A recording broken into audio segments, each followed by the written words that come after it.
नमस्कार दोस्तों, आप सभी का स्वागत है टोटल स्टोरी चैनल में, जहां हम लेकर आते हैं आपके लिए सनातन धर्म की अनमोल कथाएं, जिनमें छिपा है जीवन का सार। आज हम आपको सुनाने जा रहे हैं एक ऐसा प्रसंग जो केवल एक राजकुमार के वनगमन की कहानी नहीं, बल्कि त्याग, मर्यादा और धर्म के पालन की अनुपम मिसाल है। राम का वनवास क्यों हुआ और उन्होंने वन में 14 वर्ष कैसे बिताए? आइए जानते हैं पूरी कथा।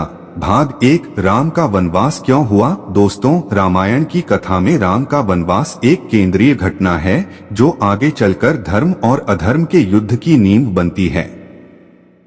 अयोध्या के राजा दशरथ ने जब यह निर्णय लिया कि वे अपने ज्येष्ठ पुत्र भगवान श्री राम को अयोध्या का युवराज बनाएंगे, तो पूरी नगरी हर्षोल्लास में डूब गई। राजा दशरथ भी प्रसन्न थे और रानी कौशल्या का हृदय गर्व से भर उठा। लेकिन एक महल में इस समाचार ने तूफान खड़ा कर दिया।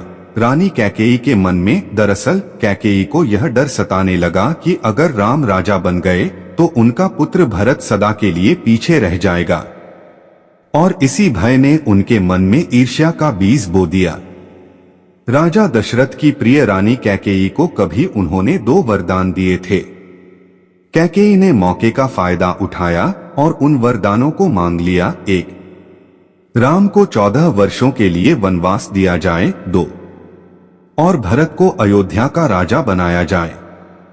राजा दशरथ ये सुनते ही टूट गए।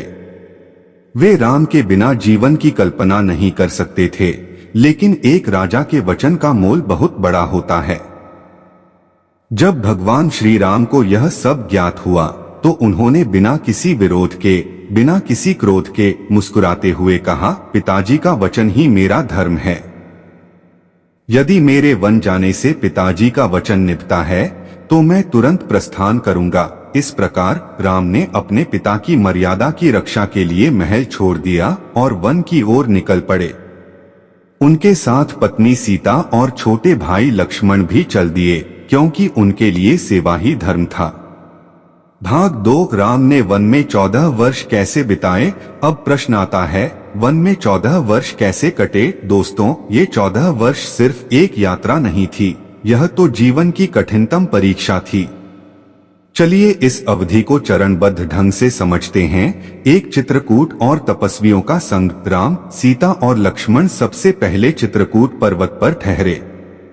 वहां उन्होंने एक साधु का जीवन जिया, कुटिया बनाई, जंगल से फल फूल इकट्ठा किए और साधु संतों से सत्संग किया। चित्रकूट में भरत उनसे मिलने आए और अयोध्या का राजपाट सौंपना चाहा, लेकिन राम ने मना कर दिया। भरत राम की खड़ाऊ लेकर लौट गए और नंदीग्राम में उनका प्रतीक रूप से राज्य चलाया। 2 दंडक वन और राक्षसों से संघर्ष। इसके बाद राम दंडकारण्य गए, जहां ऋषि मुनियों को राक्षसों से बचाना उनका कर्तव्य बन गया। राम और लक्ष्मण ने अनेक असुरों का संहार किया। 3 शूर्पणखा, खरदूषण और रावण का आगमन। इसी दौरान रावण की बहन शूर्पणखा राम पर मोहित हो गई। जब लक्ष्मण ने उसकी नाक काटी, तब रावण ने बदला लेने का निर्णय लिया और छल से सीता का हरण कर लिया। 4 हनुमान, सुग्रीव और राम सेतु का निर्माण। सीता की खोज में राम की भेंट हनुमान और सुग्रीव से हुई। हनुमान जी ने सीता माता की सूचना दी और राम ने वानर सेना के साथ लंका की ओर कूच किया। समुद्र पार करने के लिए राम सेतु बनाया गया। यह श्रम, भक्ति और साहस की मिसाल है। 5 लंका युद्ध और रावण वध। राम और रावण के बीच महान युद्ध हुआ। लक्ष्मण ने मेघनाद का वध किया और हनुमान ने पूरी सेना का नेतृत्व किया। अंततः राम ने रावण का वध कर धर्म की स्थापना की। भाग 3, अयोध्या वापसी, मर्यादा की विजय। 14 वर्षों के वनवास के बाद राम, सीता और लक्ष्मण पुष्पक विमान द्वारा अयोध्या लौटे। रामराज्य की स्थापना हुई, एक ऐसा आदर्श राज्य जहां न्याय, प्रेम और धर्म की नींव थी। दोस्तों, राम का वनवास सिर्फ एक कठिन समय नहीं था, बल्कि एक तपस्या थी, एक युग पुरुष की परीक्षा जो हमें सिखाता है कि धर्म, त्याग और मर्यादा के लिए यदि जीवन का सुख छोड़ना पड़े तो वह त्याग भी पूजा बन जाता है। राम का जीवन हमें बताता है कि सच्चा वीर वही है जो परिस्थितियों को स्वीकार कर कर्तव्य का पालन करे। अगर आपको यह कथा अच्छी लगी हो तो वीडियो को लाइक करें, चैनल को सब्सक्राइब करें और अपने विचार नीचे कमेंट में जरूर साझा करें। दोस्तों, आपको हमारा वीडियो कैसा लगा आप वीडियो के कमेंट बॉक्स में जरूर बताएं और हमारे चैनल टोटल स्टोरी में नए हैं तो चैनल को सब्सक्राइब जरूर करें।